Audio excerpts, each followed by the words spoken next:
So hey guys, welcome back to ரவ் நைட்ரோ. So இன்றைக்கி ஒரு நிறையா பேருக்கு ஒரு ஃபேவரட்டான லக்ஸரி கார், ஒரு ஸ்போர்ட்டியான லக்ஸரி கார் அப்படின்னு எடுத்துக்கிட்டோன்னு வந்து பார்த்திங்கன்னா பிஎம்டபிள்யூட 3 சீரீஸ் தான்.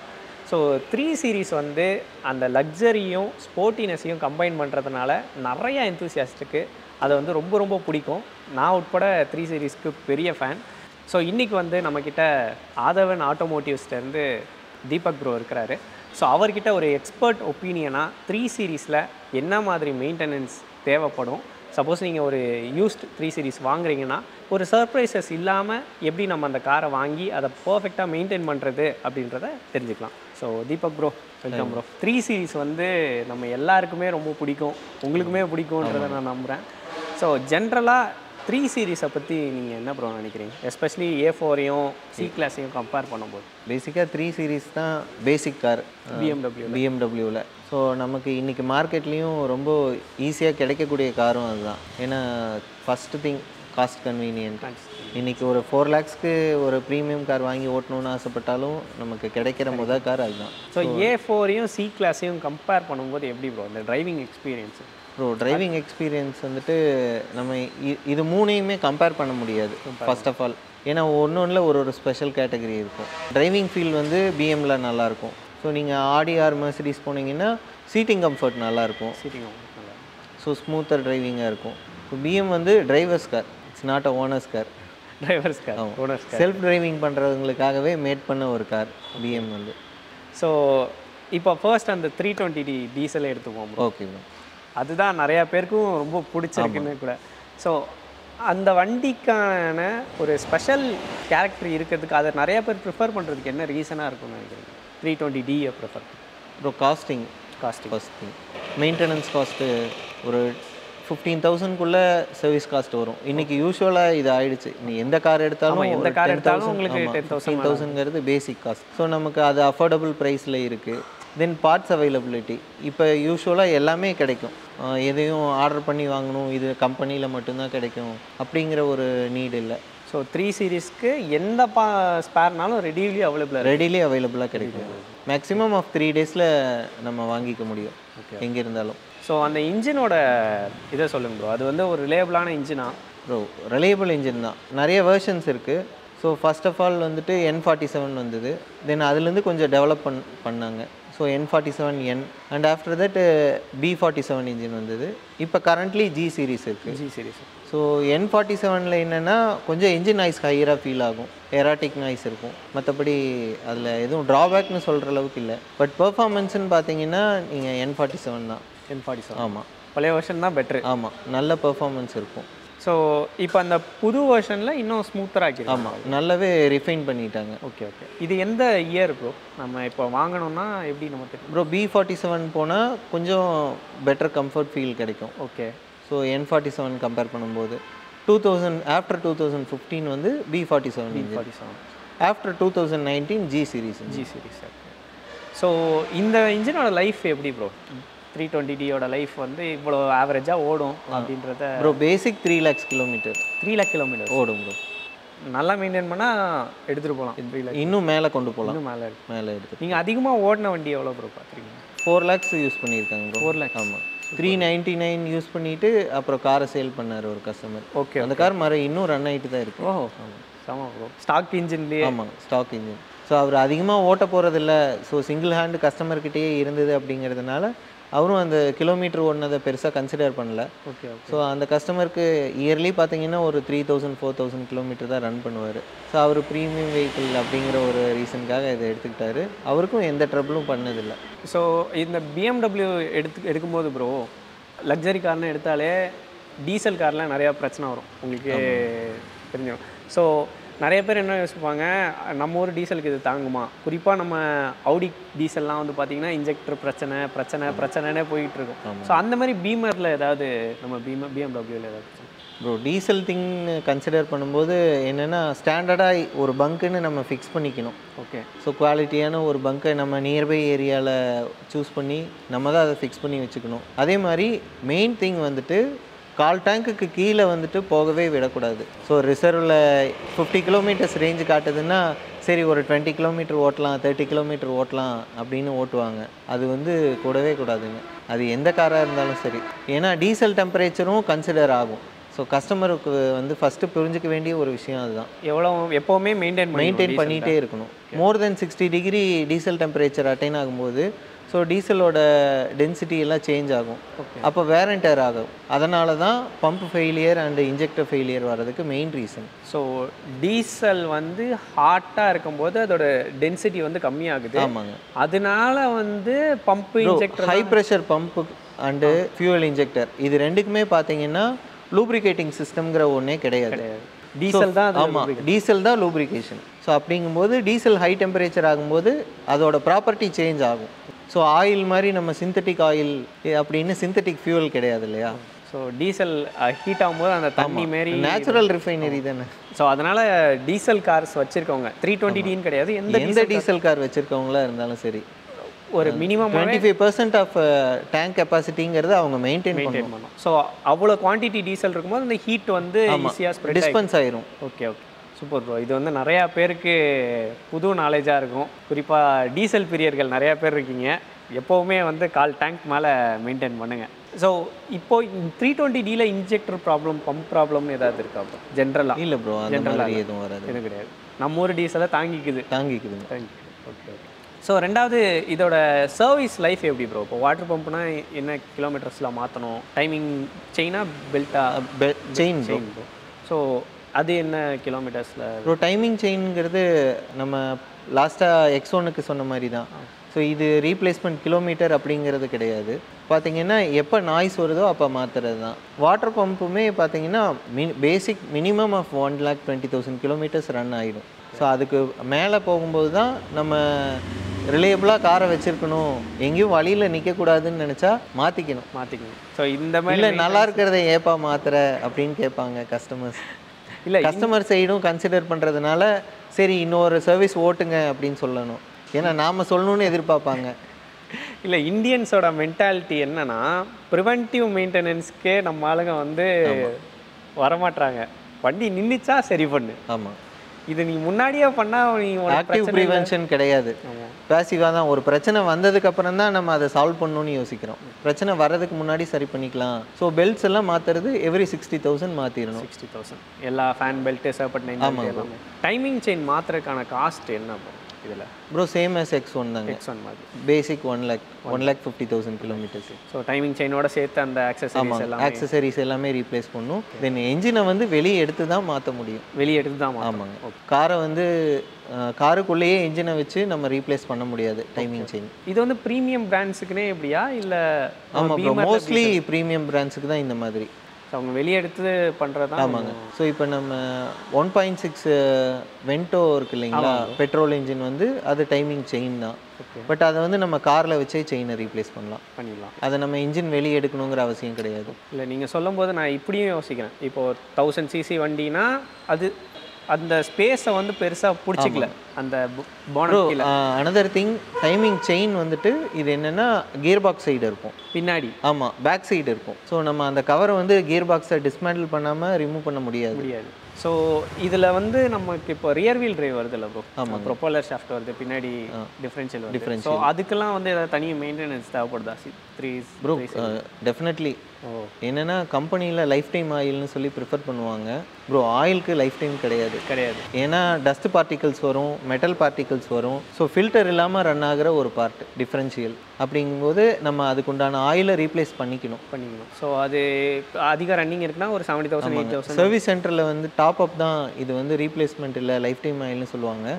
பட் எதனால் அப்படி சொல்கிறாங்கங்கிறது தெரியல. ஒருவேளை அப்போ தான் சீக்கிரம் பொருள் போகும் அப்போ தான் புது டிஃப்ரென்ஷியல் மாற்றுவாங்க அப்படிங்கிறதுக்காக கூட இருக்கலாம். பட் ஆயிலில் ரெகுலராக ரீப்ளேஸ் பண்ணிட்டு வந்தாங்கன்னா டிஃப்ரென்ஷியலும் நல்ல லைஃப் டைம் வரும். இது நான் ஒரு வாட்டி கேள்விப்பட்டேன் ப்ரோ. ஒரு லாயர் வந்து ஆக்சுவலாக இது லைஃப் டைம்னு சொல்கிறீங்க, ஆனால் என்னோட டிஃப்ரென்ஷியல் போயிடுச்சு அப்படின்னு சொல்லும்போது டிஃப்ரென்ஷியோட லைஃப் டைம் வந்து எங்களுக்கு 8,000 கிலோமீட்டர்ஸ் தான், அது வரைக்கும் அந்த ஆயில் வந்துச்சுல அப்படின்னு சொல்லி திருப்பி கேட்ட மாதிரி சொன்னாங்க. ஓகே. ஸோ இப்போ நீங்கள் சொல்கிறது வந்து நிறையா பேருக்கு ஒரு என்லைன்மெண்ட்டாக இருக்குன்னு நினைக்கிறேன். ஆமாங்க. டிஃப்ரென்ஷியல் ஆயில், டிரான்ஸ்மிஷன் ஃப்ளூயிடும் அதே தான். ஸோ லைஃப் டைம் ஆயில்னு சொல்லுவாங்க. ஸோ அது எதுவுமே அப்படி இல்லை. 60,000 or 80,000 இந்த ஷெடியூலில் வந்துட்டு நம்ம transmission fluid and differential fluids எல்லாம் மாற்றிக்கணும். ஸோ இப்போ இந்த கியர் பாக்ஸ் பொறுத்த வரைக்கும் ப்ரோ 3 சீரீஸில் சரிங்க. நம்ம அதுக்கு ஸ்பெசிஃபிக்காக ஏதாவது மெயின்டெனன்ஸ் இருக்கா இப்போ கியர் பாக்ஸ்? இல்லை ப்ரோ, அந்த மாதிரி மெயின்டெனன்ஸ் எதுவுமே கிடையாது. ஸோ 80,000 கிலோமீட்டர் ஷெட்யூல் வெப்சைட்டில் போட்டிங்கன்னாலே தெரியும். ஓகே. யூரோப்பில் வந்துட்டு அவங்க இது ஷெட்யூல்டு மெயின்டெனன்ஸ், பட் இந்தியாவில் வந்து சர்வீஸ் சென்டர்ஸில் அதை சஜஸ்ட் பண்ணுறது கிடையாது. ஸோ 3 சீரீஸ்க்கு யூரோப்பில் வந்து கியர் பாக்ஸ் ஆயில் ஆமாங்க, டிரான்ஸ்மிஷன் ஃப்ளூயிட் வந்துட்டு 80,000 கிலோமீட்டர்ஸ் ஆர் 8 இயர்ஸ். ஆனால் இந்தியாவில் வந்து அது பண்ணுறதில்ல புது கியர் பாக்ஸ் வைக்கணுன்றது. ஸோ கேட்டுக்கோங்க, அதனால் நீங்கள் 3 சீரீஸ் வச்சுருந்தீங்கன்னா கண்டிப்பாக அவங்க கியர் பாக்ஸ் ஆயில்ஸ் எல்லாம் வந்து கரெக்டாக ப்ரிவென்டிவாக மாற்றிடுங்க. ஆமாங்க. ஸோ வேறு என்ன ப்ரோ இந்த இன்ஜினை பொறுத்த வரைக்கும்? இன்ஜின் வந்து ப்ராப்பர்லி ரிலேயபிள். ப்ரோ கியர் பாக்ஸில் இன்னொரு விஷயம், கஸ்டமர் வந்து எனக்கு நல்லா தானே கியர் ஷிஃப்ட் ஆகுது, எந்த ட்ரபிளும் பண்ணல, ஏன் இதை மாற்றுறேன் அப்படின்னு கேட்பாங்க. டிரான்ஸ்மிஷன் ஃப்ளூயிடு லிட்டில் எக்ஸ்பென்சிவ் தான் comparing to the engine oil. நீங்கள் இதையும் அதையும் கம்பேரே பண்ணக்கூடாது. ஸோ டபுள் த காஸ்ட் வரும். ஏன்னா நம்ம வச்சுருக்கிறது ஆட்டோமேட்டிக் கார், அதனால் அதை ஆயில் வந்து ஏன் இவ்வளோ காஸ்ட்டு அப்படின்னா அது ஒரு பிராண்ட்ஸுக்கு தகுந்த மாதிரி இருக்குது. ஓகே. பட் நீங்கள் எந்த பிராண்ட் எப்படி சூஸ் பண்ணாலும் என்ஜின் ஆயிலை விட டபுள் த காஸ்ட்டு தான் இருக்கும் transmission fluid and then transmission filter. ஏன்னா கியர் பாக்ஸ் வந்து தேய்மானம் ஆகக்கூடிய பொருள். இன்ஜினை விட அதிக தேய்மானம் கியர் பாக்ஸில் தான் ஆகும். ஏன்னா கியர் ஒன்றோட ஒன்று முட்டி மோதி ஓடுற விஷயம். ஸோ அதில் வர மெட்டல் பார்ட்டிகல்ஸ் எல்லாம் ஃபில்டரில் தான் வந்து நிற்கும். ஃபில்டர் சோக் ஆகும்போது தான் நமக்கு ப்ராப்ளம் வரும். அதுக்கப்புறம் கியர் பாக்ஸ் ஃபெயிலியர் தான் வரும். ஸோ எனக்கு ஆயில் மாற்றிட்டேன், ஃபில்டர் மாற்றிட்டேன், ஏப்பா எனக்கு கியர் இன்னும் ரெடி ஆகலை, நல்லா விழுகலை, ஜர்க் ஆகுது அப்படின்னு கேட்பாங்க. ஸோ இதுக்காக என்னென்னா ப்ரிவென்டிவ் மெஷர்ஸ் நம்ம எடுத்துக்கணும். ஸோ இன்ஜின் வந்து இதுக்கும் X1க்கும் சேம் தான். சேம் தான் 320Dயில் காமன் தான். ஸோ இன்ஜின் ரீபில்ட் பண்ணுற காஸ்ட்டும் காமன் தாங்க. ஸோ ஆவரேஜாக ஒரு 3 lakhs 3 to 4 lakhs பர்ஃபெக்டாக புது இன்ஜின். ஆமாங்க, பர்ஃபெக்டாக பண்ணணும் அப்படின்னு. ஓகே. ஸோ இந்த வண்டிக்கு எப்படி ப்ரோ ரீபோர் மாதிரி கான்செப்ட் இருக்கா இல்லை? ரீபோர் கான்செப்ட். ரீபோர் எல்லாமே ஓவர் சைஸ் பிஸ்டல்லாம் வந்து ஓஇஏ கிடைக்குதா? கிடைக்கும் ப்ரோ. ஓஇஎம் போனால் டூ எக்ஸ்பென்சிவாக வரும். ஓகே. ஸோ மார்க்கெட்டில் ஓஇயை விட ஈக்குவலண்ட்டான சேம் குவாலிட்டியில் இருக்க ப்ராடக்ட்ஸ் எல்லாம் இருக்குது. ஓகே. ஸோ சீப்பர் ஒன்று இருக்குது. ஸோ இன்றைக்கி 2 lakhsக்கும் இன்ஜின் ஒர்க் பண்ணுறாங்க, பட் இன்ஜின் எந்த அளவுக்கு ஓடுங்கிறது தெரியாது. ஓகே. ஸோ கொஞ்சம் ப்ரீமியமான பிஸ்டன் அது எல்லாம் ரிலையபிளான பார்ட்டை நம்ம சூஸ் பண்ணிக்கணும். ஸோ இதுக்கப்புறம் கியர் பாக்ஸ் எப்படி ப்ரோ? கியர் பாக்ஸோட லைஃப் என்ன சொல்லுவீங்க ப்ரோ? ப்ராப்பர் மெயின்டெனன்ஸ் பண்ணால் கியர் பாக்ஸ் இஷ்யூவே வராது. ஃபெயிலியர் ஆகுது அப்படின்னா 100ல் ஒரு 2 வண்டி ஆகும். ஓகே. அது manufacturing defect or somewhat. So gear box price என்ன bro? Gear box cost so gear பாக்ஸில் பொறுத்தவரை கிளச்சு இண்டிவிஜுவலாக மாற்ற முடியும். ஓகே. ஸோ மேனுவல் வெஹிக்கிளுக்கு கிளச் பண்ணுற மாதிரி ஆட்டோமேட்டிக் கியர் பாக்ஸ்க்கும் கிளச் கிட்ஸ் எல்லாம் அவைலபிள். ஏன் நம்ம அதை பண்ணுறதில்ல அப்படின்னா யூஸ்டு கியர் பாக்ஸ் வந்து இங்கே நமக்கு கிடைக்குது, ஃப்ரீக்வெண்ட்டாக கிடைக்கிறனால நம்ம கியர் பாக்ஸ் ரிப்பேரிங்கிறதையே மறந்துடும் ஆட்டோமேட்டிக்கில். ஸோ இதை கொடுத்துட்டு எக்ஸ்சேஞ்ச் பண்ணிக்கலாம் அப்படிங்கிற ஒரு மைண்ட் செட்டுக்கு தான் வராங்க. ஸோ ரீஃபர்னிஷ்டா இல்லை அது எப்படி bro? Refurbished gear box bro accidental repair காஸ்ட்லேருந்து மாற்றிக்குவாங்க மோஸ்ட்லி, அதை தான் பண்ணுறாங்க. ஓகே. பட் இப்போ வந்து ரீஃபர்பிஷ்டு போகலாம் அப்படிங்கிற ஒரு ஆப்ஷனும் இருக்குது. ஸோ அது ஆவரேஜாக ஒரு கியர் பாக்ஸ் இப்போ நான் புது கியர் பாக்ஸ் போடுறேன்னா எவ்வளோ வரும்? ஒரு ரீஃபர்பிஷ்டு ஓகே ப்ரோ. ரீஃபர்பிஷ்டு போனீங்கன்னா வித் கேரண்டியோட கொடுக்குறாங்க ப்ரோ. இப்போல்லாம் 1.5 lakhs வரும். ஓகே. ஸோ நியூ ஒன் போனீங்கன்னா அரௌண்டு 3 to 4 lakhs வருங்க. 3 to 4 lakhs. So Deepak bro, இப்போ காமனாகவே ஜெர்மன் கார்ஸ் எடுத்துட்டோன்னா எலக்ட்ரிக்கல் இஷ்யூஸ்லாம் நிறையா வரும்பா அப்படின்னு நிறைய பேர் நினச்சிக்கிறாங்க. ஆமாங்க. ஸோ இப்போது 3 சீரீஸில் எப்படி? ஜெர்மன் கார்ஸுங்கிறது இல்லை, ஸோ இந்தியன் காராகவே இருந்தாலும் சரி, எலக்ட்ரிக்கல் ஆக்சசரி அதுக்குன்னு ஒரு லோடு கெப்பாசிட்டி அந்த கார் மேனுஃபேக்சரர் வந்து அசைன் பண்ணியிருப்பாங்க. ஓகே. ஸோ அதுக்கு தகுந்த மாதிரி ஒயரிங் கிட்ஸ் தான் வந்துட்டு காரில் ப்ரொவைட் பண்ணியிருப்பாங்க. நம்ம என்ன பண்ணுவோன்னா, நமக்கு மியூசிக் சிஸ்டம் இன்சஃபிஷியண்ட்டாக இருக்குது, இல்லை லைட்டிங் பத்தலை அப்படின்னு சொல்லிட்டு இது எல்லாத்தையும் பூஸ்ட் பண்ணுவோம். ஸோ அப்படி இருக்கும்போது எக்ஸிஸ்டிங் ஒயரிங்கில் மாடிஃபை பண்ணுவாங்க. ஸோ இருக்கிற லைட்டிங்லேயே வந்துட்டு பவரான லைட்டை போடுவாங்க. ஸோ அந்த ஹெட்லேம்ப் ஒயரிங்கில் அப்படிங்கும்போது அந்த ஒயரிங் மெல்ட் ஆகும். ஸோ அந்த ஹெட்லேம்ப் ஒயரிங் மட்டும் மெல்ட் ஆகாது. So it's a combination of wires. எல்லா ஒயரும் சேர்ந்து தான் பஞ்சாக தான் ஒயரிங் கிட்ட வந்து அவங்க ரோல் பண்ணி கொண்டு வருவாங்க. அப்படிங்கும்போது அதுக்கு பக்கத்தில் இருக்க மற்ற ஒயரிங்ஸும் டேமேஜ் ஆகும். அந்த மாதிரி இவங்க இன்டர்னல் ஆக்சசரி இப்போ மியூசிக் சிஸ்டம் கண்டிப்பாக மாடிஃபை பண்ணுவாங்க. மாடிஃபை பண்ணாத ஆட்களே கிடையாது. ஏன்னா பெரிய சப்வூஃபரில் சவுண்ட் கேட்டால் தான். ஸோ அப்படி மாடிஃபை பண்ணும்போது எக்ஸிஸ்டிங் ஒயரை வந்து பத்தாது, அதுக்கு தகுந்த லோடு தாங்காது, அதனால் ட்ரபிள்ஸ் வரும். இது ஒன்று. அப்புறம் நம்ம கிளைமேட்டிக் கண்டிஷன்ஸ்னால மதர் போர்ட்ஸ் வந்து ஏதாவது ஃபெயிலியர் ஆகலாம். இது வந்து ஜெர்மன் கார்ஸுங்கிறது இல்லை, எந்த காராக இருந்தாலும் சரி. நம்ம கிளைமேட் கண்டிஷன்ஸ் கொஞ்சம் ஹார்ஷாக, நம்ம ரோடு கொஞ்சம் மண். அதை தாண்டி மோஸ்ட் ஆஃப் த கஸ்டமர்ஸ் வந்து என்ன பண்ணுவாங்கன்னா நின்ன இடத்துல ஏசியை போட்டு காரை ரன் பண்ணுறது. ஸோ அது வந்து எலக்ட்ரானிக்ஸை ஆமாம் அஃபெக்ட் பண்ணும். ஏன்னா மோஸ்ட்லி இசிஎம் வந்துட்டு என்ஜின் ரூமில் தான் வச்சுருப்பாங்க. ஸோ அந்த என்ஜின் ரூம் டெம்பரேச்சர் வந்து ரன்னிங்கில் நீங்கள் ஃபுல்லாக எவ்வளோ ரேஷ் ட்ரைவ் பண்ணாலும் சரி ஹீட் வந்து வெளியே டிஸ்பென்ஸ் ஆயிரும். பட் நின்ன இடத்துல ஓடும்போது அப்படி கிடையாது. ஸோ ஐட்லிங் டெம்பரேச்சரே அதை தாக்கு பிடிக்க முடியாது. ஸோ ஒயரிங்கெல்லாம் அந்த இடத்துல ஹார்ட் ஆயிரும். குறிப்பிட்ட காலகட்டத்துக்கு அப்புறம் நீங்கள் அந்த ஒயர் எடுத்து இப்படி மடக்குனீங்கன்னா பெண்ட் ஆகாது. ஸோ ஒயர் ஃப்ளெக்சிபிள் தான், பட் ஆனால் அப்படியே பிரேக் ஆக ஆரம்பிச்சிடும். ஸோ நின்று ஏசி யூஸ் பண்ணுறதுல இப்படி ஒரு வயரிங் கிட்டுக்கு இப்படி ஒரு பாதிப்பு. ஆமாம் பாதிப்பு இருக்குது. Wiring kits and ECM boards அதுக்கெல்லாம் வந்துட்டு எலக்ட்ரானிக்கல் யூனிட்ஸுக்கெல்லாம் ஃபெயிலியர் வரும். ஸோ மேக்ஸிமம் யாரும் நிப்பாட்டி ஏசி போடுறதை அவாய்ட் பண்ணுங்கள். ஆமாம் ப்ரோ, நானும் கவனிச்சிருக்கேன். இந்த ஹெட்லைட்டு கூட நம்ம டிராஃபிக் லைட்லலாம் வந்து பார்த்தீங்கன்னா ஆன் பண்ணி அதெல்லாமே லோடு தான். Okay okay. ஸோ அதுவுமே ஹீட்டாக. ஆமாங்க. ரன்னிங்கில் பிரச்சனை இல்லை, அந்த கான்ஸ்டன்ட் காற்று வந்துகிட்டே இருக்கும். ஸோ அந்த flow of air, fresh air உள்ளே வந்து ஹாட் ஏரை வெளியே தள்ளிகிட்டே தான் இருக்கும். அப்படிங்கும்போது ரன்னிங்கில் அது பெருசாக கன்சிடர் ஆகாது. ஸோ மிச்சப்படி நம்ம இந்த பெட்ரோலுக்கு வந்துடுவோம் ப்ரோ. பெட்ரோலில் வந்து பார்த்திங்கன்னா நீங்கள் சொன்ன மாதிரி பழைய வேரியண்ட்டில் வந்து 3 லிட்டர் பெட்ரோல் இருந்திருக்கு. அதுக்கப்புறம் வந்து இப்போ ரீசெண்டாக வந்து பார்த்தீங்கன்னா 330லேயே வந்து பார்த்தீங்கன்னா 2 லிட்டரில் டர்போ போட்டு விடுறாங்க. ஸோ ஆனால் பீமரில் மெஜாரிட்டியான பேர் வந்து பெட்ரோல் வேரியண்ட்டை சூஸ் பண்ணல.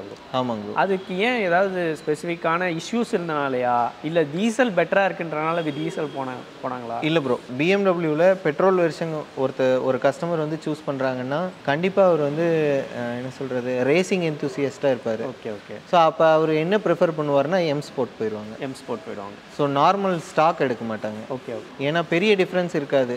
ஒரு 10 லேக்கு 50 லட்ச ரூபா போட்டு கார் எடுக்கிறவங்களுக்கு 60 லட்ச ரூபாய்க்கு எம் ஸ்போர்ட் அப்படிங்கும்போது அதை அவங்க பெருசாக கன்சிடர் பண்ண மாட்டாங்க. Okay okay. ஸோ அதனால் எம் ஸ்போர்ட் ப்ரிஃபர் பண்ணிடுவாங்க.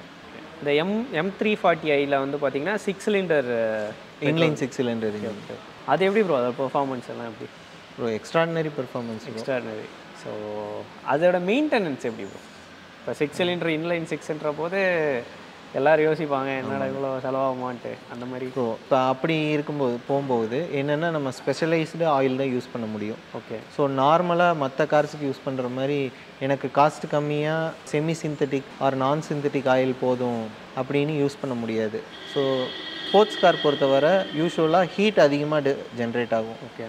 ஸோ அந்த ஹீட்டை வித்ஸ்டாண்ட் பண்ணுறதுக்கு தகுந்த மாதிரி கேப்பபிளாக இருக்க ஒரு ஆயிலை நம்ம சூஸ் பண்ணி போடணும். ஸோ எம் ஸ்போர்ட் வச்சுருக்கவங்கெல்லாம் வந்து பெட்ரு, நல்ல பெர்ஃபார்மன்ஸ் ஆயிலாக போகிறது பெட்ரு என்ன ப்ரோ? ஸோ இப்போ சொல்லுங்கள் ப்ரோ, வேறு என்ன? இப்போது நம்ம இன்ஜின் பேசிட்டோம், இன்ஜின் வந்து கவர் பண்ணிட்டோம், பெட்ரோலும் பார்த்தாச்சு, டீசலும் பார்த்தாச்சு. குறிப்பாக டீசல் ஃபேன்ஸ்க்காக டீசல் கொஞ்சம் எலாபரேட்டிவாகவே பார்த்தாச்சு. ஸோ இப்போ எனக்கு வந்து அதோட சாசி ஆப்வியஸாக நம்ம எம் ஸ்போர்ட்டுக்கும் நார்மல் வேரியண்ட்டுக்கும் சாசியில் என்ன டிஃப்ரென்ஸ் இருக்குது ப்ரோ? சஸ்பென்ஷன் ஸ்பெக் எல்லாம் டிஃபர் ஆகும் ப்ரோ. ஏன்னா சஸ்பென்ஷன்ஸ் வந்து ஸ்டிஃபாக கொடுத்துருப்பாங்க எம் ஸ்போர்ட்டில். ஓகே. ஸோ நார்மல் காரில் உங்களுக்கு கம்ஃபர்டபுள் டிரைவ் இருக்கணும். ஓகே. அதனால் ஸ்மூத்தாக இருக்கும்.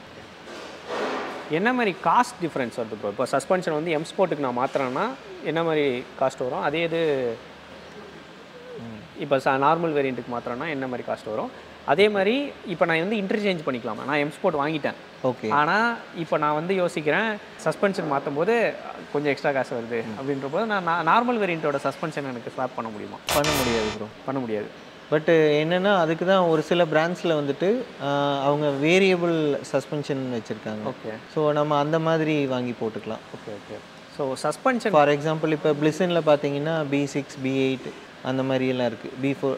ஸோ அந்த மாதிரி வேரியன்ட் நம்ம சூஸ் பண்ணிக்கலாம். சாஃப்டாக வேணும்னா அதுக்கு தகுந்த ஒரு கிரேடு போட்டுக்கலாம். Okay okay.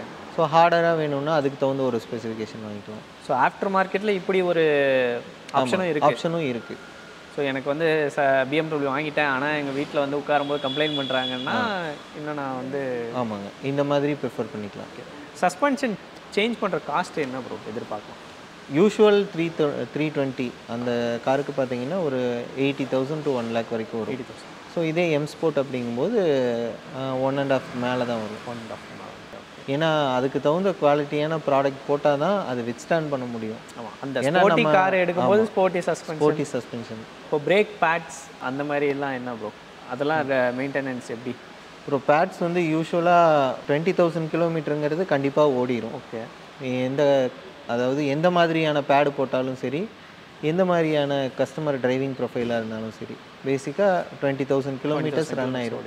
ஸோ அதுக்கு மேலே ஓடுறதுங்கிறது pad quality, then customer driving profile, பேடோட பெர்ஃபார்மன்ஸ், இது மூணும் கன்சிடர் பண்ணும். BMW பொறுத்த வரைக்கும் பிரேக் பேட்ஸ் எல்லாம் ரெடிலி அவைலபிள் தான். ஓகே. ஸோ சஸ்பென்ஷன் லைஃபும் ஒரு 50,000 அப்படி எதிர்பார்க்குறோம். Almost 1 lakh kilometres. 1 lakh kilometres ஓடும். Okay okay. So normal road கண்டிஷன்ஸ்க்கு, நார்மல் டிரைவிங் ப்ரொஃபைலுக்கு. ஓகே. இப்போ டயர்ஸ் எடுத்துக்கிட்டோன்னா எப்படி? இப்போ நான் ஸ்போர்ட்ஸ் கார்ன்றது பெரிய டயர் கிராஸ் செக்ஷன் ஆகுது. ஸோ டயர்ஸ் வந்து நம்ம யாருமே சொல்ல முடியாது. ஓகே. ஏன்னா ரோடு நல்லா இருக்குது, நேற்று நல்லா இருக்குது, இன்றைக்கி தோண்டி போட்டிருப்பாங்க, அந்த மாதிரி இருக்குது. பட் யூஸ்வலாக 18,000 கிலோமீட்டர்ஸ் ப்ரோ BMW பொறுத்தவரை. பேசிக் 18. ஆமாம். ஒன் செட் ஆஃப் டயர்ஸ் வந்து 4 டயர் நீங்கள் புதுசு போட்டிங்கன்னா 18,000 கிலோமீட்டர் ஓடும். அதுக்கு மேலே ஓடுதுங்கிறது நம்ம என்விரான்மெண்ட்டு, டிரைவிங் ப்ரொஃபைலையும் பொறுத்தது தான். ஸோ மெயினாக இந்த கார் வச்சுருக்கவங்கலாம் வந்து பார்த்திங்கன்னா வீல் ஸ்பின் பண்ணி தான் எடுப்பேன், ஆமாம், ஹார்டாக தான் பிரேக் அடிப்பேன் அப்படின்ற மாதிரி இருப்பாங்க. ஸோ டயர் லைஃப் வந்து கம்மியாக தான் இருக்கும். ஸோ வேறு என்ன ஆல்டர்னேஷன்ஸ் ஏதாவது ரெக்கமெண்ட் பண்ணுவீங்களா? இப்போ சஸ்பென்ஷன் வந்து நீங்கள் ரெக்கமெண்ட் பண்ணுறீங்க, எனக்கு சாஃப்டாக வேணும்னா அந்த பிளிஸ்டன் சஸ்பென்ஷன் வந்து நான் யூஸ் பண்ணிக்கலாம். அந்த மாதிரி 3 சீரிஸ்க்கு வேறு ஏதாவது ஆல்ட்ரேஷன்ஸ் இது பண்ணிக்கோங்க, இல்லை இந்த மாதிரி சேஞ்ச் பண்ணிக்கோங்கன்ற மாதிரி ஏதாவது கஸ்டமைசேஷன் மெக்கானிக்கலி?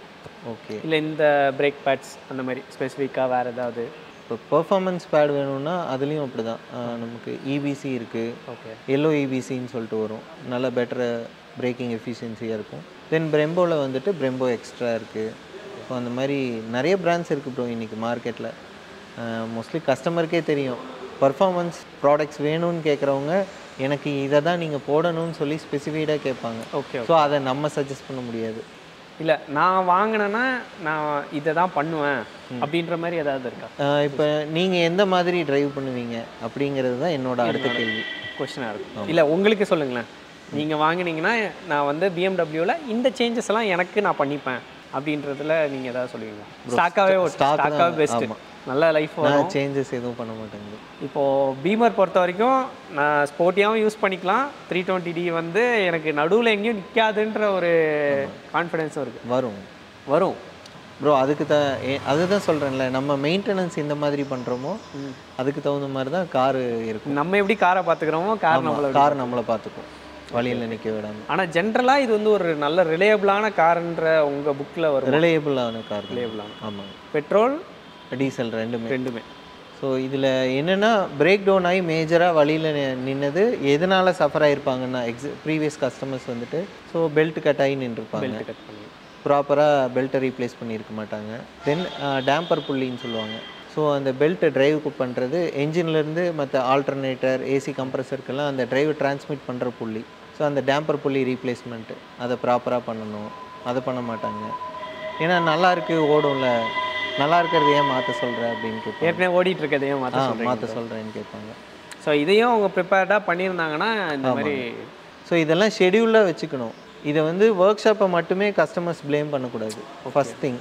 ஏன்னா அவங்க வந்து ப்ராப்பராக ஃபைல் பண்ணி நான் ஃபஸ்ட்டு இது பண்ணிட்டேன். ஏன்னா ஒரு கார் பார்க்குறது இல்லை எல்லா கேரேஜஸ்மே. சரி, ஒரு நாளைக்கு குறைஞ்சது ஒரு 5 காராவது மினிமம் வந்து போகும். ஸோ ஒருத்தருக்கு பேசிக்காக இப்போ பெரிய ஒரு கன்சர்ன்லாம் போயிட்டிங்கன்னா ஒரு நாளைக்கு 20 கார் 30 கார் பார்ப்பாங்க.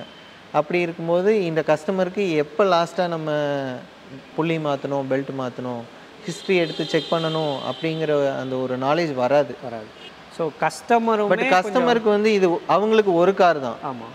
ஸோ கஸ்டமருமே அந்த என்னென்ன சர்வீசஸ் பண்ணியிருக்கோன்றத ஒரு ரெக்கார்டு வச்சுக்கிறது ரொம்ப நல்லது. ஓகே. சப்போஸ் அவங்க நம்ம வண்டியில் இதை பண்ணி, ஏன்னா அவங்க வழியில் நிற்கக்கூடாது, சஃபர் ஆகக்கூடாதுங்கிறதுக்கு இதுவும் ஒரு என்ன சொல்கிறது மெயின் ரீசன். ஓகே. ஆனால் மேக்ஸிமம் BM3 சீரிஸ் பொறுத்த வரைக்கும் பிரேக் டவுன்ஸ் அட்டன் பண்ணியிருக்கீங்களா? ரொம்ப இந்த மாதிரி கம்ப்ளைண்ட் தான். ஓகே. இந்த புள்ளி, இந்த சின்ன கொசுறு வேலை தான், பெல்ட்ஸ் இந்த மாதிரி தான், வேறு எதுவும் மேஜராக வராதுங்க. ஆயிலும் கூலண்ட்டும் கரெக்டாக இருக்க வரைக்கும் அவன் பாட்டுக்கு ஓடிட்டே இருக்கும், வீட்டுக்கு வந்துடும். ஆமாங்க. Okay bro. So super bro. So general service வந்து ஒரு 10,000 to 15,000 வரும். 10 to 15,000 ஸோ BMW 3 சீரிஸ் நீங்கள் வாங்குறதா இருந்தால் நீங்கள் வந்து இந்த வீடியோ உங்களுக்கு ரொம்ப ஹெல்ப்ஃபுல்லாக இருந்திருக்கும்னு நான் நினைக்கிறேன். குறிப்பாக நீங்கள் மிக்ஸ் டிரைவிங் லக்ஸரியும் வேணும் ஸ்போர்ட்டியாகவும் நீங்கள் அனுபவிக்கணும்னா ஆப்வியஸாக டீசல் வந்து ஒரு பெட்டர் சாய்ஸ். ஆமாம். ஸோ எனக்கு வந்து ரொம்ப ஸ்போர்ட்டியாக தான் வேணும், நான் ரொம்ப எந்தூசியாஸ்டிக்காக ஓட்டுவேன், அந்த ரேசிங் ஸ்பிரிட் வந்து எனக்குள்ளே இருக்குன்னா நீங்கள் ப்ரோ சொன்ன மாதிரி நீங்கள் பெட்ரோலுக்கு போகலாம். ஸோ 3 சீரிஸை பற்றி இந்த வீடியோ வந்து உங்களுக்கு ரொம்ப ஹெல்ப்ஃபுல்லாக இருக்கும்னு நான் நினைக்கிறேன். ஸோ தீபக் ப்ரோவோட கான்டாக்ட் டீட்டெயில்ஸ் வந்து பார்த்திங்கன்னா இப்போ ஸ்க்ரீனில் வரும். உங்களுக்கு ஈரோடு சைடில் வந்து பார்த்திங்கன்னா ஏதாவது ஒரு லக்ஸரி கார் சர்வீஸ் பண்ணோன்னா தீபக் ப்ரோவை நீங்கள் கான்டாக்ட் பண்ணலாம். ஸோ அது பண்ணுங்கள். அப்புறம் வந்து பார்த்திங்கன்னா வேறு அடுத்து நாங்கள் என்ன காரை வந்து இந்த மாதிரி மெக்கானிக்கலி எக்ஸ்பிளைன் பண்ணணும், என்ன மாதிரி சர்வீசஸ் எக்ஸ்பிளைன் பண்ணணுன்றதை கமெண்ட்டில் சொல்லுங்கள், கண்டிப்பாக நாங்கள் பண்ணுறோம். So thank you.